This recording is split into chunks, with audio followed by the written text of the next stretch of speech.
I found my wife cheating with her boss, and now he's claiming half of our $800, $0 estate. How do I prove she manipulated the will after I caught her splurging with $150, $0 from our account? I never thought I'd find myself in a situation where my wife, Emily, would turn out to be nothing like the woman I married. Honestly, the whole thing started with little signs, small things I brushed off at first. She'd be late coming home from work more often, claiming she was working late or meeting with clients, but her phone was always locked, and she'd get defensive if I asked too many questions. I figured she was just stressed or busy, and I didn't want to make a fuss. We'd been together for nearly 10 years, married for 6, and I loved her. Or at least I thought I did. But then came the money. That's where things started to unravel for me. Emily always liked nice things, designer clothes, expensive dinners, luxury vacations. I was comfortable, but I wasn't a billionaire. Still, I trusted her with our finances, and she handled the bills, the investments, the estate. We had a pretty sizable estate, about $800, zero mostly from my inheritance and some careful investments we made. It was our future, and I thought it was secure. One day, I noticed something strange. I was going through our bank account statements just out of curiosity, and I saw a huge withdrawal, $150, made from our joint account. It was a lot, even for us. I knew Emily had been talking about some big project she was working on for her job, but I never expected her to take that much money without telling me. I'd always trusted her to handle things responsibly, but that amount, it screamed red flags. I tried to ask her about it, but she dismissed it, said she was investing in her career or paying off some debts. Her tone was dismissive, and she brushed it off as if I was overreacting. That wasn't the only thing.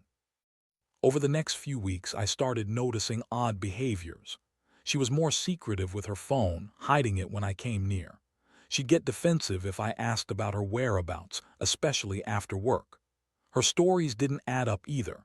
She'd say she was at the office, but I'd see her text messages that didn't align. With that, then I caught her in a lie about a dinner with her boss, Mark.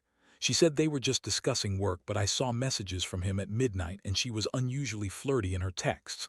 That's when I decided I had to find out the truth once and for all. One night I followed her to a hotel parking lot. I saw her slip into a room with Mark. My stomach dropped. I stood there, staring at the door, feeling cold and furious all at once. I didn't want to believe it, but I knew.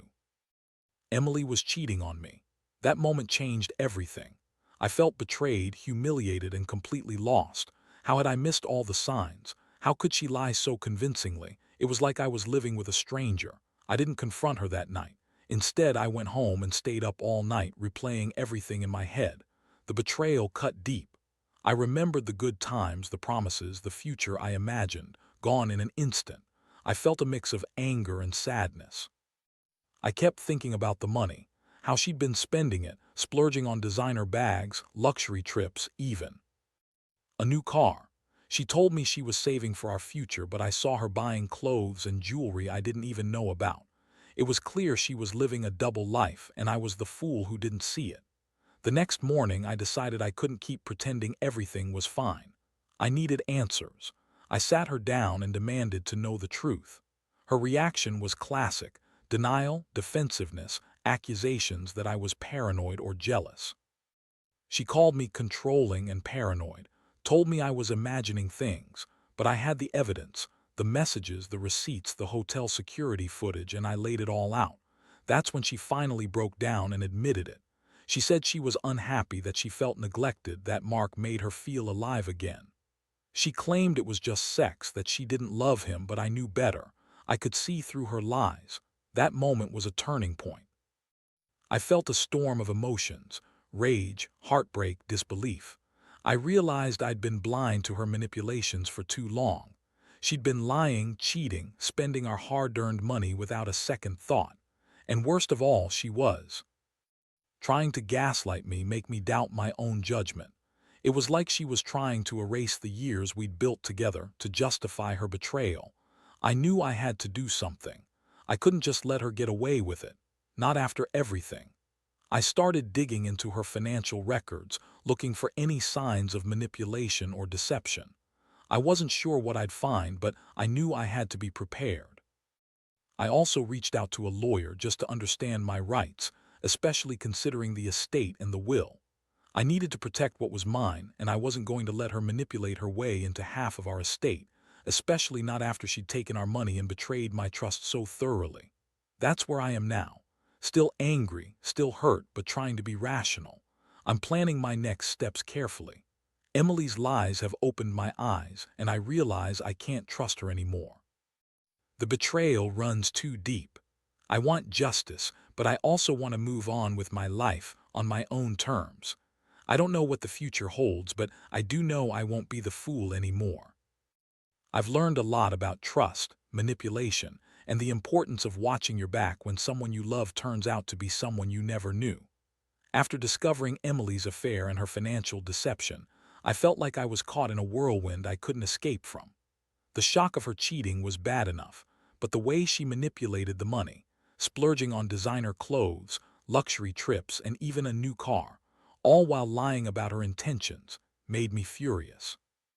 I started to realize how deep her lies went, and the more I looked into it, the more I uncovered just how calculated she'd been. I remember sitting in our living room, staring at the pile of bank statements, receipts, and her texts. It hit me how she'd managed to keep her double life hidden for so long. She lied about her work trips, claiming she was working late, but I found hotel receipts with her name on them. She told me she was saving for a house, but in reality, she was spending that money on herself, on Mark, and on her secret escapades. She'd even created fake emails and text accounts to hide her tracks from me. The betrayal wasn't just about the affair. It was about the way she'd used every ounce of my trust to manipulate me. I felt like a fool, a complete idiot for not seeing it sooner. But I also knew I had to act fast. If she'd been able to hide her financial activities so well, there might be more I didn't know. I contacted a private investigator to dig into her financial records and her online activity. I needed concrete proof, something airtight that I could use if I decided to take legal action or fight for my rights. During this time, Emily kept up her act, acting like everything was normal. She'd come home late, pretend to be exhausted, and throw around excuses like work stress or family issues. But I wasn't buying it anymore. I saw her sneaking her phone into the bathroom, locking herself in there for hours. I caught her deleting messages, clearing search history, and even hiding her phone when I entered the room. It was obvious she knew she was playing a dangerous game. One day, I confronted her again, this time with more evidence in hand. I laid out everything I'd found: texts, bank statements, the hotel receipts. Her face turned white and she started to spin her usual web of lies. She denied everything, claiming she was just talking to her boss about work, that Mark was just a friend, and that I was paranoid. But I knew better. I told her I had proof of her affair, her spending habits, and her lies. That's when she finally snapped, her bitchy veneer cracking just enough to show her true colors. Her reaction was predictable. She accused me of spying on her, called me controlling, and said I was just jealous. She told me I was overreacting, that she deserved some happiness, that she was miserable in our marriage. She played the victim as if her cheating and theft were somehow my fault. I could see through her crocodile tears, and I was disgusted. I realized she was trying to manipulate me into feeling guilty, but I wasn't falling for it anymore. That night, I couldn't sleep. I kept thinking about everything I'd uncovered: her betrayal, her lies, her reckless spending. I felt a mixture of heartbreak and rage. I loved her, but I hated what she'd done. I wondered how I'd ever trusted her, how I'd let her manipulate me for so long. I kept asking myself, was I just blind? Or was I stupid for thinking she was who I believed she was?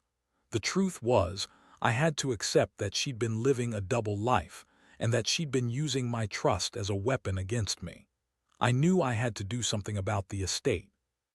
She was claiming she was entitled to half of it because she was my wife, but I had a feeling she was trying to manipulate the will, especially after I saw her splurging from our joint account. I remembered reading somewhere that sometimes, when a spouse cheats or manipulates, they try to alter legal documents, like the will, to get a bigger share of the assets. I was determined to protect what was rightfully mine and to expose her for what she really was. I started digging into the estate documents, the will, and the legal papers. I needed to understand how she might have manipulated the will after I caught her splurging. I remembered she'd been pressuring me to update the will recently, saying she wanted to make sure her future was secure. Now I suspected she'd used that as leverage to influence the legal process. I also remembered her mentioning some trust she'd set up, which I now suspected she'd used to hide her assets or manipulate the inheritance. I decided to consult with a lawyer who specialized in estate law. I explained everything, her affair, her spending, her threats to change the will, and I wanted to know how to protect my inheritance. The lawyer told me that if she'd manipulated or forged documents, or if she'd used undue influence to sway the will, I could challenge it in court. But I had to gather concrete evidence, proof of her manipulations, her financial transactions, and her behavior. That's when I realized I had to act quickly. Emily was not just a cheating wife.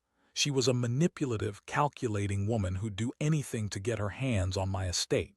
I couldn't let her succeed. I started documenting everything, saving all financial records, recording her conversations when possible, and keeping detailed notes of her suspicious behavior. I knew this was going to get messy, but I was ready to fight for what was mine.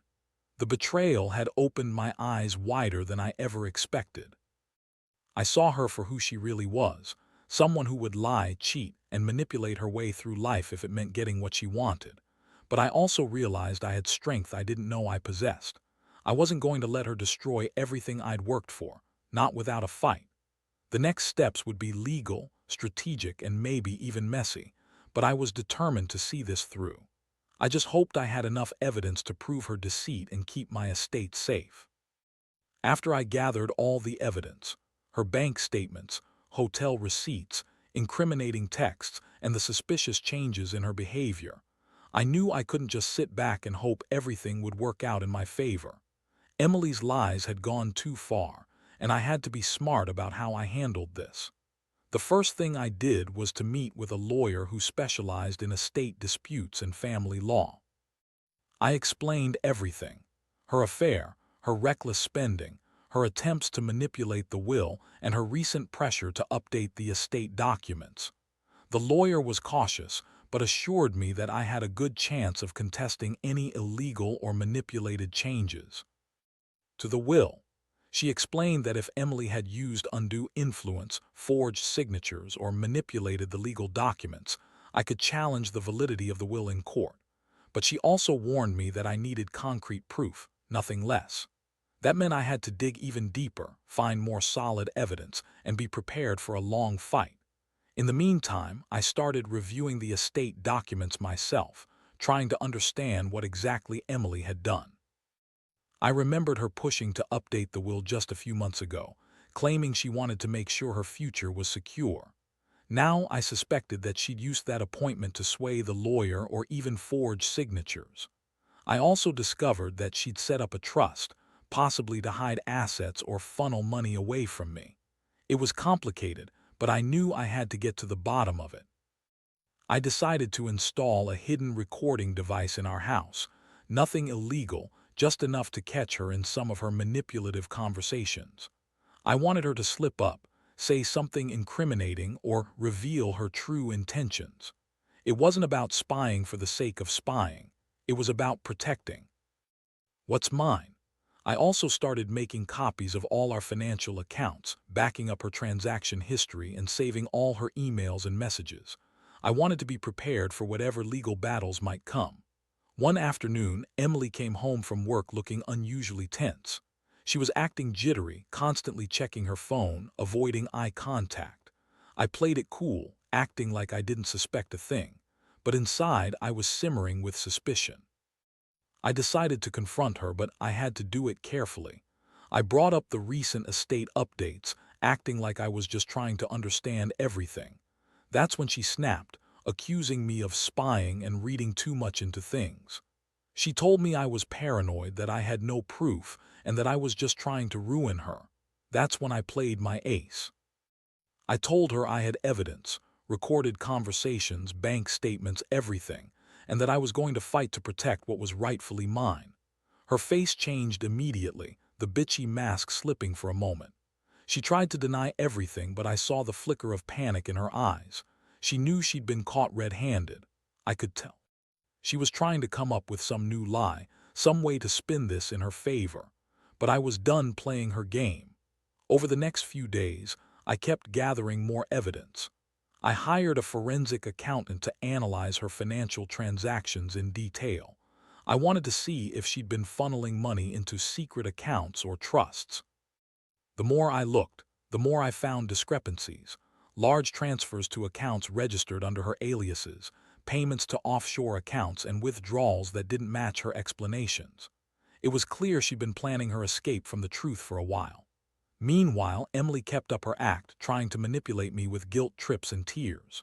She told me she was sorry, that she loved me, and that she'd never cheat or manipulate me if I just trusted her again. But I couldn't trust her anymore. Every word, every gesture seemed calculated. I saw her for what she really was, a manipulative, selfish woman who'd do anything to get her way. One night, I decided I'd had enough of her lies.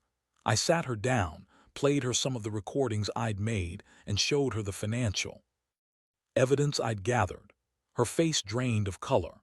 She tried to deny everything, claiming I was crazy or paranoid. But I was done listening. I told her I was going to take legal action to protect my estate, and that I'd fight her in court if I had to. Her eyes flashed with anger, but I saw the faint hint of fear behind her glare. That's when she finally admitted that she'd been planning to manipulate the estate and that she'd been trying to secure her future at my expense. She said she didn't love Mark anymore, that she was just using him for sex and money, but I knew better. I knew she'd been living a double life, lying, cheating, and scheming behind my back. It was a bitter pill to swallow, but I understood that I couldn't fix what was broken. I made the decision to move out of the house temporarily, just to get some space and clear my head. I hired a lawyer to start the legal process of contesting the will and protecting my inheritance. I also contacted a financial advisor to help me sort out my assets and ensure everything was in order. I knew this was just the beginning of a long fight, but I was determined to see it through. Looking back, I realized how much I trusted her, how much I loved her, and how blindly I'd been deceived. But this experience has taught me a hard lesson. Never ignore the signs, never take trust for granted, and always protect what's yours. Emily's betrayal hit me hard, but it also made me stronger. I learned that sometimes the people you love the most can turn out to be the biggest liars. And when they do, you have to fight for what's rightfully yours, no matter how painful it may be. After I had all the evidence laid out, recordings, financial discrepancies, her suspicious behavior, I knew I couldn't delay taking legal action. Emily's manipulations went beyond just cheating. She was actively trying to steal from me, and I had to act fast to protect my inheritance and my future. I contacted my lawyer again, and we started preparing to challenge the will and any legal documents she might have altered or forged. In the meantime, Emily's behavior grew more erratic. She'd come home late, more aggressive in her lies, and she seemed desperate. To cover her tracks, I caught her trying to access our joint accounts from her phone late at night, probably to transfer money or hide her assets. I was watching her every move, and I knew she sensed it. That's when she started throwing accusations my way, calling me paranoid, controlling, and that I was ruining her life. She tried to turn the tables, claiming I was the one cheating or manipulating her, which made me laugh bitterly. I knew the truth, and I wasn't going to let her spin her web any longer. One afternoon, I decided to confront her directly, but this time with a clear plan. I sat her down in the living room, laid out the evidence I had collected, and told her I was going to fight her in court. I explained that her attempts to manipulate the estate, forge documents, or change the will would be challenged. I told her I'd be filing a legal suit to contest everything she'd done, and that she better be prepared for the consequences. Her reaction was classic Emily. She started crying, claiming she loved me, that she was sorry, and that her actions were just because. She was unhappy. She begged me to forgive her, saying she'd change, that she'd stop her manipulations. But I wasn't buying it anymore. I was past the point of forgiveness. I saw her for what she was, a manipulative, selfish woman who'd lied and cheated her way into her own destruction. I knew I needed to get a restraining order to prevent her from accessing our accounts or our house. I also hired a forensic accountant to dig even deeper into her financial activities. The accountant uncovered more hidden transfers. Large sums moved into offshore accounts, some even in her name but under different aliases. It was clear she'd been planning her escape for a long time, and I had to be ready for her to try and run with what she could. Meanwhile, I started documenting everything, every interaction, every suspicious transaction, every lie she told. I kept detailed notes, took screenshots, and recorded conversations whenever possible. I knew if this went to court, I'd need all the evidence I could muster. I also contacted a private investigator to follow her discreetly, to see if she was planning to leave the country or hide more assets. One night, I came home unexpectedly and caught her trying to pack a bag. Her face froze when she saw me. She stammered, trying to come up with some excuse, but I saw through her. I told her she wasn't going anywhere. She wasn't going to steal from me or manipulate the estate any further. I had already filed the paperwork to contest the will, and I had enough evidence to prove her fraudulent activities. The next day, my lawyer filed the paperwork in court. We challenged the validity of the updated will, citing undue influence, forgery, and her attempts to manipulate the estate. I also filed for a temporary restraining order to prevent her from accessing our accounts or the house. I felt a strange mixture of relief and anxiety. Relief that I was finally taking control, and anxiety about what might happen next. Emily's reaction was unpredictable. She accused me of ruining her life, of trying to destroy her, and she threatened to expose all my faults if I didn't drop the case. It was all just bluster, but I knew her threats were empty. She was cornered now. Her manipulative game was unraveling fast. I also learned that she'd been trying to contact her lawyer behind my back, perhaps to try and sway the legal process or find loopholes.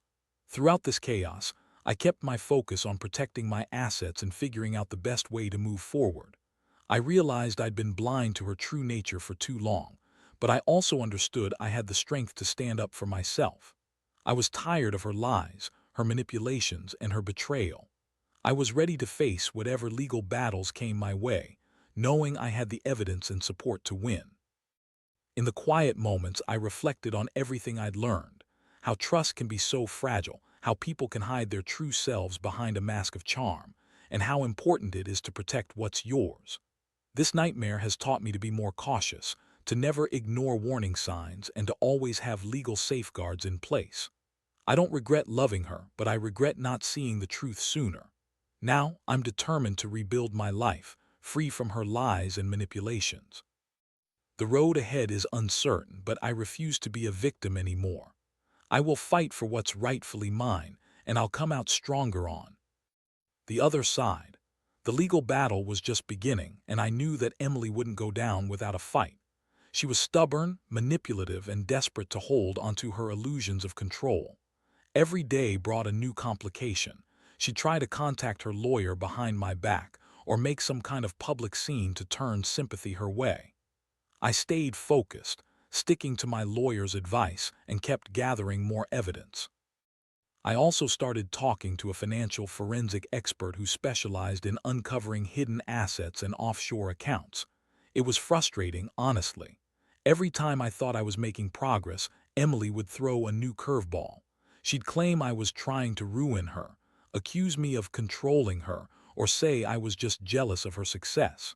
That was her typical tactic: project her guilt onto me and make me doubt myself. But I refused to fall for it. I knew the truth, and I knew what she was capable of. The more she lied, the more I realized how deeply she'd been planning her escape. One day, I found out she'd been secretly transferring money into an offshore account in the Bahamas. I was stunned. She'd hidden tens of thousands of dollars, probably more, just waiting for her to bolt. That was the final nail in the coffin. I had enough to convince the court that she'd been actively trying to hide assets and manipulate the estate. I immediately informed my lawyer, who filed an emergency motion to freeze her accounts and prevent her from withdrawing or transferring any more funds. Meanwhile, Emily's temper was getting worse. She'd scream at me, call me paranoid, and accuse me of trying to control her life. But I was past caring about her tantrums. My priority was protecting what was mine and exposing her schemes. I also hired a private investigator again to follow her, to see if she was planning to leave the country or move her assets elsewhere. Turns out, she'd already booked a one-way ticket to the Bahamas for herself, trying to make a clean escape. That's when I knew I had to act fast. I filed for a court order to prevent her from leaving the country, and I requested an immediate freeze on her assets. The judge granted both motions, and Emily's plans were thwarted. She was furious, of course, screaming and crying in court. She told everyone I was trying to ruin her, that I was abusive, and that I was jealous. But her words were hollow. I had the evidence, and I was determined to see this through. In the aftermath, I started working closely with my lawyer to gather all the documents she'd forged or manipulated. We found signatures she'd faked on estate papers, and evidence of her coercing the lawyer she'd hired to draft the new will. It was clear she'd been orchestrating a legal coup, trying to rewrite the estate in her favor. But I had proof of her interference, and I was ready to fight to keep what was legally mine. Meanwhile, I also learned that she'd been trying to manipulate the will in her favor by claiming I was mentally unstable. She hired her own expert witnesses to testify that I was unfit to manage my affairs. But I countered that with my own medical records, showing I was perfectly capable. I also hired a forensic document examiner who confirmed that her signatures on the estate documents were forged. That sealed her fate in court. The courtroom battles were intense. Emily kept trying to spin stories, crying crocodile tears and claiming I was abusing her emotionally. I ignored her theatrics and focused on the facts. After months of legal fighting, the judge finally ruled that the original will, created before her affair and her manipulations, was valid. The court invalidated all her attempts to change it, and I was awarded full control of the estate. Emily's schemes had failed spectacularly. That victory didn't come without a cost. Emily was furious, and she threatened to expose everything, my faults, my past mistakes, my weaknesses. But I knew that her threats were just more manipulation. I had learned to see through her lies. I moved out of the house, changed my locks, and made sure she couldn't access any of my assets. I started rebuilding my life, step by step, with a clearer understanding of the kind of person I'd been married to. Looking back, I realize how much I've grown from this experience. I trusted her at first, believed in our future, but she betrayed that trust in the worst way. The betrayal taught me a harsh lesson about vigilance, about never taking anything for granted, and about the importance of protecting yourself legally and financially. I also learned that sometimes the only way to truly get justice is to fight for it, no matter how messy or painful it gets. Now, I'm focusing on healing, on rebuilding what I lost, and on making sure I never get blindsided again. I don't regret loving her, but I regret not seeing her true nature sooner. My advice to anyone in a similar situation: stay vigilant, document everything, and don't be afraid to fight for what's yours. Trust is fragile, and betrayal can come from the people you least expect. But in the end, truth and justice can prevail if you're willing to stand your ground. The whole ordeal has changed me in ways I never expected. I used to think trust was the foundation of any relationship, but now I see that trust has to be earned and constantly maintained. Emily's betrayal was a brutal wake-up call, one that cost me not only a significant part of my life savings, but also a profound sense of security. But I've learned that resilience is born from adversity. It's funny how, in losing everything I thought mattered, I found a new sense of strength I didn't know I had. Moving forward, I've taken steps to rebuild my life. I've cut ties with Emily completely. She's out of my life now, and I refuse to let her poison my future with her lies. I've also become more cautious about my finances, working with professionals to ensure my assets are protected, and that I'm never vulnerable to manipulation again. I've started therapy to process the betrayal and rebuild my confidence. It's been a long road, but I'm finally feeling like I'm back in control. One of the biggest lessons I've learned is that people will often hide their true selves until it's too late. Emily was charming, loving, and attentive until she was. Her greed, manipulation, and dishonesty were hidden behind a facade that I now see was only a mask. I realize I was naive to think that love alone could shield me from betrayal. Trust must be paired with vigilance, especially when significant money is involved. Looking back, I also see the importance of protecting yourself legally. I thought I was safe because I trusted her, but that trust was exploited. I've since made sure my estate and assets are properly protected with legal safeguards, and I advise anyone reading this to do the same. Never assume the people closest to you won't betray you. Always have a plan, document everything, and seek professional advice when needed. Despite everything, I don't regret the love I gave her. I believe that love is worth the risk, but it requires awareness and boundaries. I hope others can learn from my experience: trust but verify. Love but stay vigilant.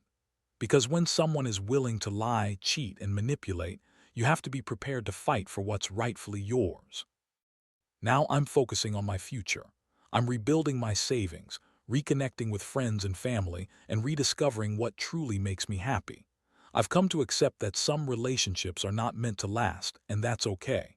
What matters is how you pick yourself up afterward and how you learn from the pain. I've learned that betrayal can be a catalyst for growth, and I refuse to let her betrayal define my life. In the end, I've found clarity and strength in the chaos. I've faced the harsh reality that not everyone has your best interests at heart, but I've also learned that I can survive and even thrive after betrayal if I stay vigilant and true to myself. I hope anyone else going through something similar finds the courage to stand up, fight for their rights, and never let anyone steal their peace. Because, in the end, your biggest asset is your integrity, and that's something no one can take away from you.